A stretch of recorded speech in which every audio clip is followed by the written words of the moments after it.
I'm so excited to introduce our next speakers for today's conversation about building connections in a virtual world. And so today I am excited to welcome Toya Lillard, who is the Executive Director of Vibe Theater Experience, Quiana Agbai, creator of Harlem Lovebirds and co-founder and director of marketing at Trifecta Media Group, and Lauren Hagerty, director of marketing and community at PowerToFly. So Toya Lillard is a theater director, artist, activist, and educator, a native Houstonian. I hope I said that correctly. Toya graduated from Houston's High School for Performing and Visual Arts. She has directed plays, developed curricula, led advocacy group efforts, and implemented innovative teaching artist training programs both in and out of city schools. Prior to joining Vibe, Toya served as director of school programs for the New York Philharmonic Education Department, where she helped to develop its nationally recognized school partnership program. In addition to leading the Vibe Theater Experience, Toya is also part-time faculty at the New School, where she teaches global dramatic literature, devised theater, and Portfolio 1. Wow, what interesting classes. Toya is also an adjunct professor at CUNY City Tech, where she teaches Black theater. Toya holds a BA from Vassar College and an MA from New York University's Gallatin School of Individualized Study. Toya serves on the board of the New York City Arts and Education Roundtable and is an affiliate representative on the board of the Downtown Brooklyn Arts Alliance. Quiana Agbai has been covering urban family life on her blog, Harlem Lovebirds, since 2009. She launched Trifecta Media Group, a marketing, public relations, and graphic design firm with her sisters in 2014, catering to startup companies spanning industries such as health and wellness, entertainment, and technology. Additionally, through Quiana's blog and experience as an entrepreneur, she has spoken at social media conferences such as Blog Her, Blogalicious, Mom 2.0, an Altitude Summit, covering topics including privacy, using social media for social change, and using one's blog to pivot to other business opportunities. Quiana is a Toastmaster, a volunteer with Moms Demand Action, where she was most recently the Boston Community Outreach Lead for 2.5 years and is involved with several other community organizations as well. And lastly, Lauren Hagerty is a Director of Marketing and Community for PowerToFly, the largest gender diversity recruiting platform and community connecting women with Fortune 500 corporations and fast-growing startups. Previously, Lauren led the social media and community efforts for the industry-leading smart home platform Wink, where she recreated and revitalized the company's voice and persona. In her free time, you can find Lauren skiing with her very own handmade knit goods, of course, and taking pictures of her Pomeranian sprinkles. And thank you everyone for bearing with me while reading through these bios. It is sometimes a tongue twister. And so with that, I'm going to pass the mic over and welcome you all and thank you for being here today. Yay, thank you, Nicole. I have to say, start by saying thank you so much, Toya and Quiana, for being here. It was a pleasure chatting with you prior to this call during our pre-summit conversation. And, call me biased, but I love talking about building communities and how, we can help curate this environment where people feel comfortable and where they can really thrive and of course grow in one way or another, which both of you have done so beautifully in your own ways. So first off, thank you for being here. And secondly, thank you for taking the time to create these spaces to make people feel comfortable. So thank you both. I know Nicole just gave really great introductions, and thank you, Nicole, for diving into that detail. That's lovely. But I want to hear from both of you. Could you both introduce yourself and your organizations and tell us a bit about your background? Why are you speaking here with us today? So Quiana, I see you unmuted, so I'm going to make you go first. Yeah, thank you. Thank you so much. I'm Quiana. I'm really excited to be here today. I'm based in Boston, and so a lot of people get confused when they see Harlem Lovebirds. So I always like to start there. I came out to Boston to go to Wellesley College all the way back in 1998, where I ended up meeting my husband, but then I moved to New York City, and so we became newlyweds, new parents, and so that's where Harlem Lovebirds started, back when we were living in Harlem. And so now back in Boston, we moved back here in 2016. So it's been really interesting to be here as a parent and covering what it's like, especially in this world of activism and social unrest. And it's been quite an evolution to think about where my blog started, just as, I'm a parent in the city, and now being from one city and now in another city. I'm originally from Columbus, Ohio. And a lot of the shifts that I've had geographically really pushed me to start Trifecta Media Group. So it's a web-based business. I think now that COVID is happening, obviously, it's been a great way to kind of pivot naturally because of the nature of my business. But my professional expertise after I left Wellesley, where I studied psychology and economics, I got into advertising, worked agency and cliency side for a number of years. But once we started moving geographically because of my husband's job, I thought it would be best back in 2014 to start a web-based business. And so it's been really great to see the intersection of motherhood, entrepreneurship, and now activism, getting involved with organizations like Moms Demand Action, which was mentioned, and a few other organizations in my community. So it's been really great to have platforms like this to talk about this. But the reason why I'm here today, I feel like I've been talking about these things for many years. And now suddenly it's like the floodgates have opened, and being able to talk about this in a more broader, accessible way has been wonderful. I feel like for the longest time, it was kind of slow going. And now we're in a position where we're openly talking about these topics. So I'm really enthusiastic about that. And again, we appreciate you being here. And this is just such a unique opportunity to talk with two incredible women who, as you said, Quiana, have kind of traveled around and had different experiences. So I really encourage everyone, whether you're in the Zoom room or tuning in on the live stream, submit your questions, because we're going to get to as many of those as humanly possible at the very end. We've got a lot to cover. But Toya, introduce yourself and Vibe and all of the great stuff that you're working on right now. Great to be with you both here today and all of the attendees. My name is Toya Lillard. I am Executive Director of Vibe Theater Experience. We are a nonprofit arts organization really dedicated to centering the lived experiences, narratives, and genius art of girls and young women of color. We're based in Brooklyn, New York, and we facilitate processes through which our participants write, produce, and perform their own art about the real life issues that they're facing daily.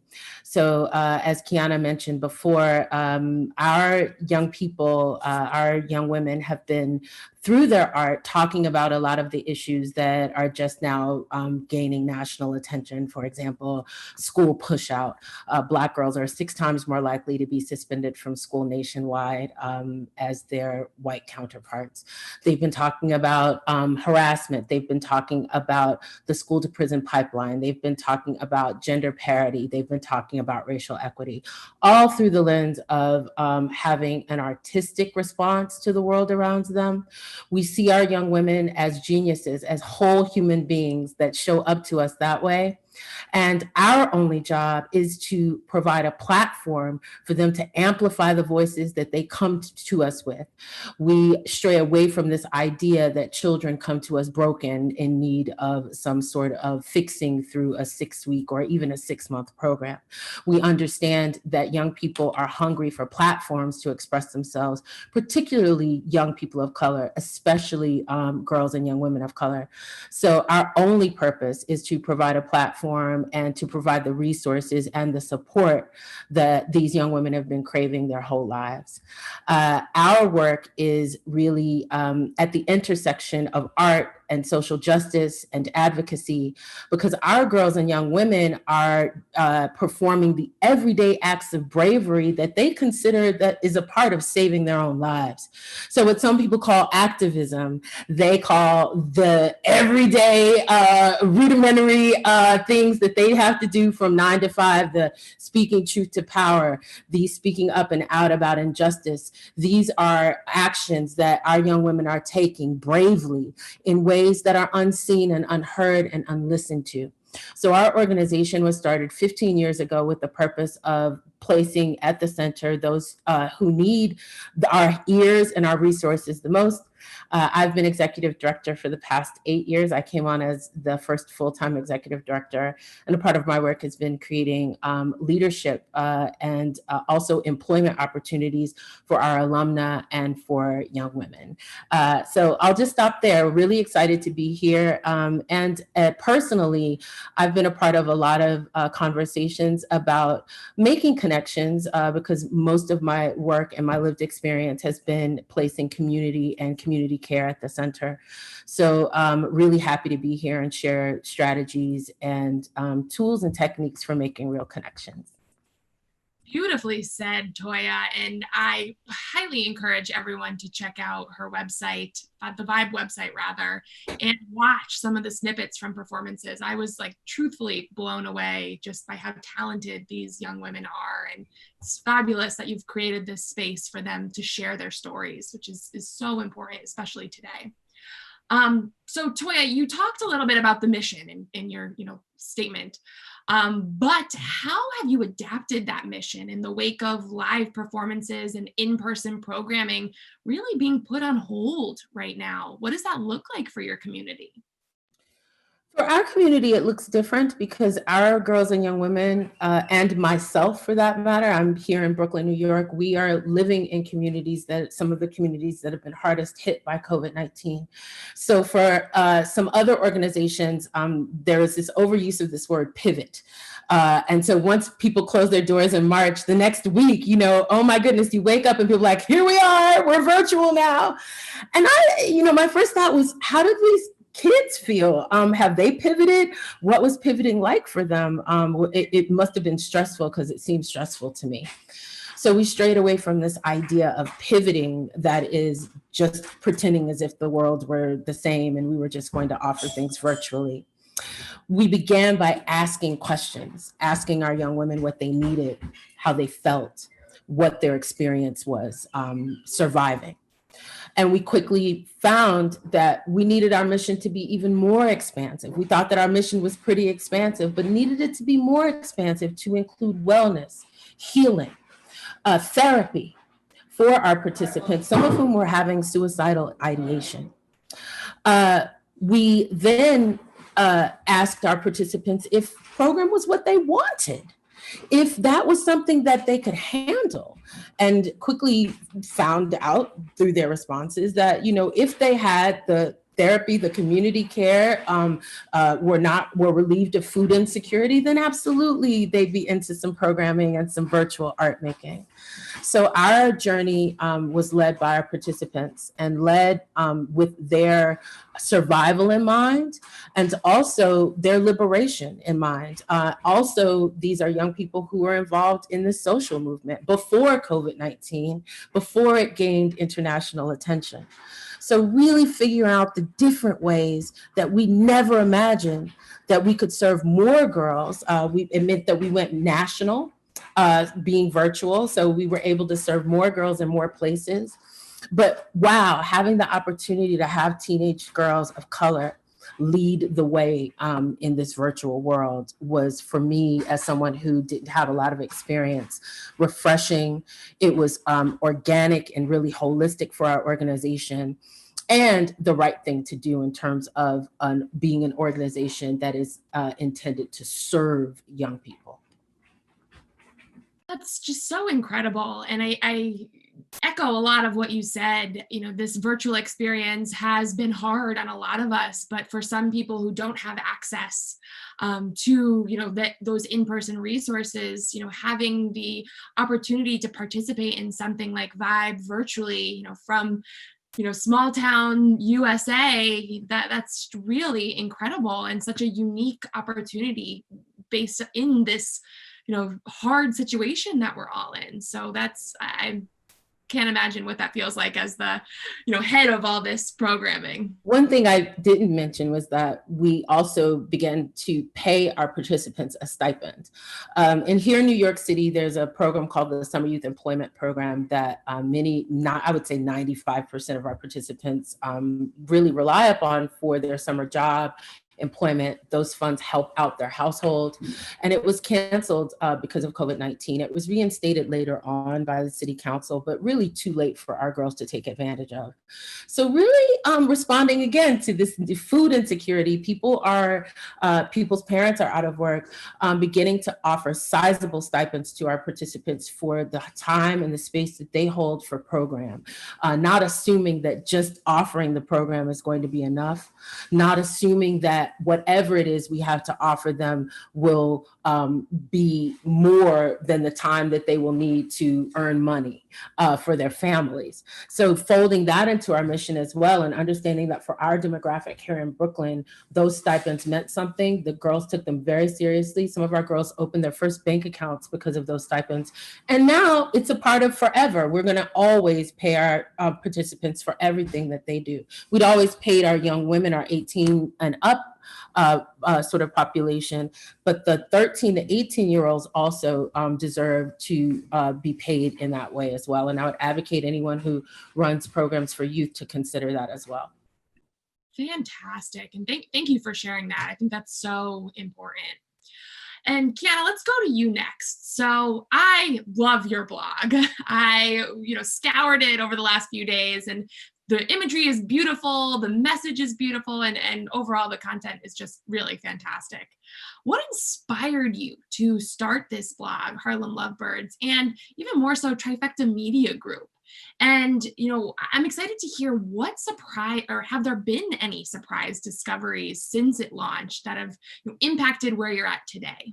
Yes. So my journey started when I was 7 years old, keeping a handwritten journal. I have some around the house that my 10-year-old, she'll pick up and laugh at my ruminations from, when I was a child. So I was used to keeping a handwritten journal. And so once I became a newlywed living in New York City, coming from Columbus, Ohio, I had stars in my eyes and all of that. I thought, what a great way to kind of transition from having this handwritten journal to talk about this new phase in my life as a newlywed and a mom. And so I started just, typing on my laptop. I didn't know about monetization. I didn't know about CEO or SEO, rather, any of that. It was really just an opportunity to tell my story. And so it came from that place. So a lot of the posts that are on there going back to 2009, I was like writing sometimes 5 times a week, which I don't do now. I think a lot of people have kind of shifted over to video and Instagram. I'm most active on Instagram. So I put my handle there on my name plate, but basically it was a way for me to tell a story. And so I still think of the way that I engage on social media as storytelling, and that feeds directly into Trifecta Media Group, because part of that transition was the ability to keep my foot in the door from a corporate job, thinking about, well, how was I going to transition with children? And I think those are the types of thoughts that a lot of people are facing right now, have been facing this year. Kind of, how do I turn this into that? And so I was able to do that, just figuring it out on my own, doing freelance projects in the areas of marketing. I have a sister who's a publicist, one who's a graphic designer. And so, we would share freelance projects with each other. And so we thought, why don't we come together, form a consultancy, and be able to take on other small business owners who need these services? And so it's really been a wonderful way, especially word of mouth, to seek out other business owners who are trying to find their way, and to be able to say, you can come to one place, you can get your marketing, graphic design, and PR services. We're small like you are. A lot of times our schedules work a lot better with each other, especially for me. I have a 6 and a 10-year-old. It's like, hey, I need to work around the kids' bedtime, and the client's like, well, me too. And then we can, we make it work. So I think it's really great that we're coming from a place of collaboration. I think that feeds directly into community. And I think one of the things that's really exciting right now is to think about what happened post Blackout Tuesday, where starting off the year, my sisters and I, we had won a small business pitch competition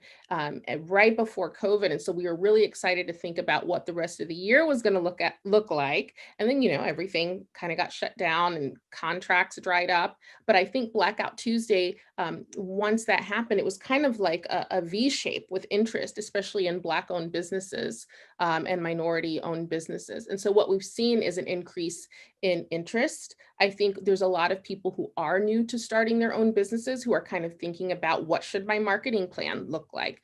Do I need a graphic designer?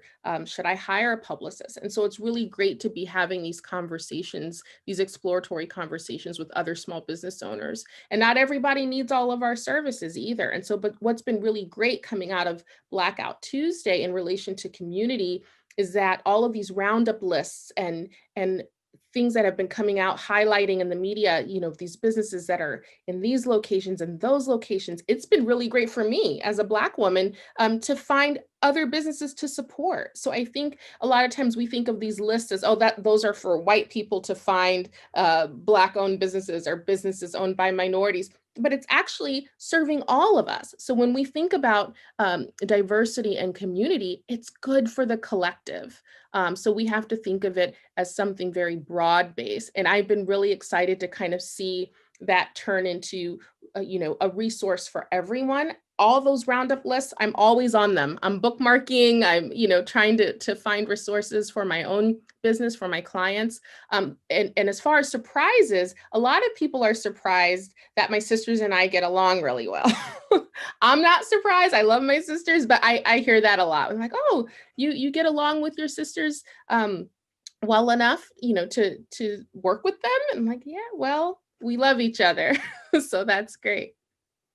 Oh, I love that. I'm laughing. I can't imagine working with my sister. I hope she's not watching live, but Megan, you're great.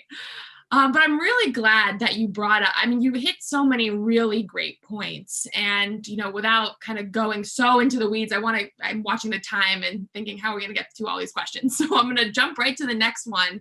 But as we grapple with COVID-19, the George Floyd murder, the upcoming election, social unrest, and truly systemic racism, what have you found to be the best way to communicate and connect with kids who are growing up during this time? And I want to ask both of you this question, so I'm not sure who wants to start, but Toya, I saw you on mute first. I've been in so many of these conversations, and what's really helped bring together people who sometimes come at an issue that they care about from what seems like far away is the idea of being an abolitionist, right? Rooted in freedom, rooted in your own freedom and the desire for others to be free. Understanding that we need each other, all of us, that each human being deserves freedom. Each human being deserves community. Each human being deserves the opportunity for forgiveness, for repair, for reentry. That's a long process. That takes time and energy and resources and trust. And it's the only way. So that when we hear about cancel culture, if you're looking at it from an abolitionist perspective, you're like, no, that's not going to work because I need everybody. So I can't really go around canceling people. What I can do, though, is call folk into community so that we think of it in our head from a perspective that allows us to recognize that we have the ability to cause harm, depending upon what day of the week it is and where we are. And harm has been or can be caused in this work in life to us. Some of us are coming from an historical perspective of having harm been caused. Some of us are coming from an historical perspective of being perceived as the harm causers. So it seems like really a heavy lift for folk to come together if we perceive of these positions as being so disparate. But if we are coming from a truly abolitionist perspective, we know that we need everyone. We know that sometimes we too show up really funky and in a way that wasn't helpful to everyone in the community. And we understand that holding space for our own transformations requires us to hold space for others. It's the only way. Is it harder? Does it take more time? Can we get to it in 30 minutes? This little talk? Probably not. But the seedlings of community are rooted in knowing who you are, wanting your own freedom, and really wanting others to experience freedom as well.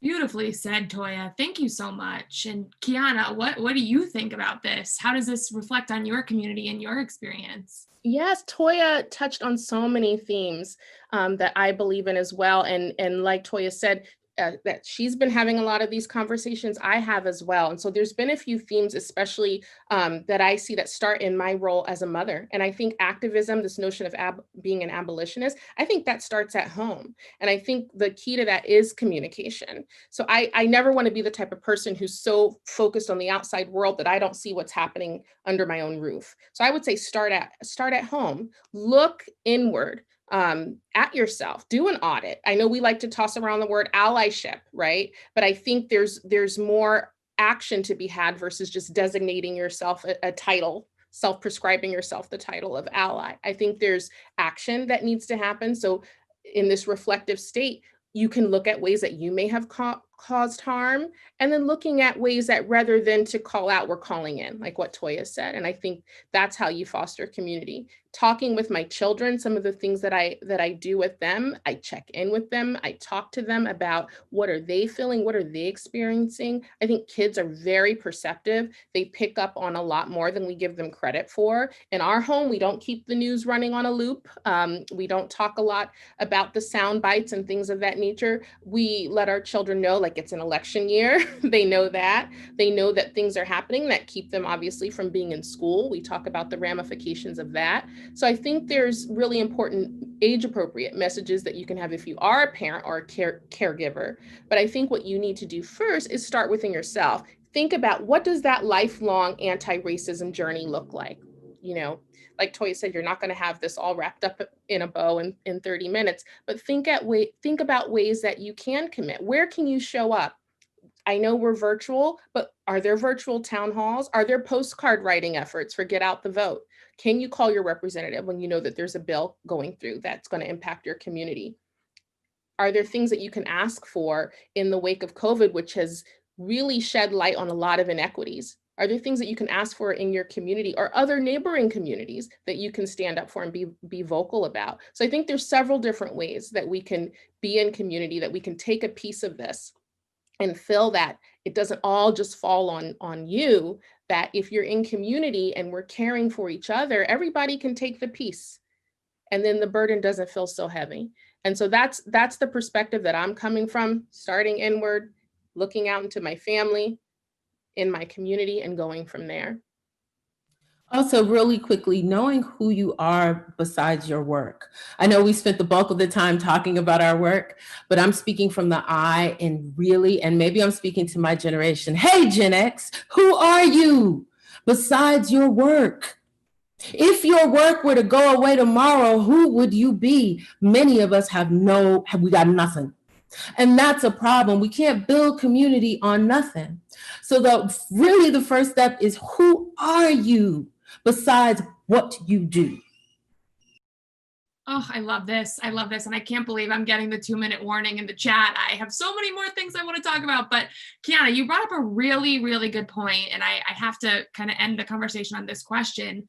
How can the audience advance from being just an ally to creating a real impact in their communities, to not only feel connected, but fight for a better future and increased inclusion? I think that starts with having a level of humility. I think that's where it begins. I think you have to be willing to listen more than you speak, not to monopolize a movement or an effort that's happening. But a lot of times it's a matter of really observing before you jump in, before you take on a mantle of a cause. But I also think that there's ways that you can immediately begin to take action. And I think in this realm of this virtual space and social media, to be very vocal in your sphere, to say, I'm on a journey, I'm learning, and then invite others to come with you. And I think that's really important. You can't just keep it between you and the screen and be a keyboard warrior. You have to allow people to come in with you on this journey. Beautifully said. Toya, what do you have to add? I'm excited. Yeah, as much as possible, show up as yourself in these spaces, especially during this time. It's an invitation to really ask ourselves the hard questions and to be of use to this movement and of this world. And that requires vulnerability, which requires us to know ourselves first. If we can get to know ourselves and begin to repair the harm that has been done, then we show up in a way that really fosters these bonds that will dismantle and change the systems that we want. Beautifully said. And we're just about at time here. So I just wanted to quickly say, Quiana, Toya, thank you so much for being here, for sharing your stories, your communities, your thoughts with us and the PowerToFly community. I see a lot of chills messages in the chat, which is fantastic. Just really appreciate you being here and taking the time out of your busy schedules. Homeschooling, home theatering, it's incredible what both of you do with 24 hours in a day. So thank you so much for being here today. Thank you. Thank you for having us. Thank you all.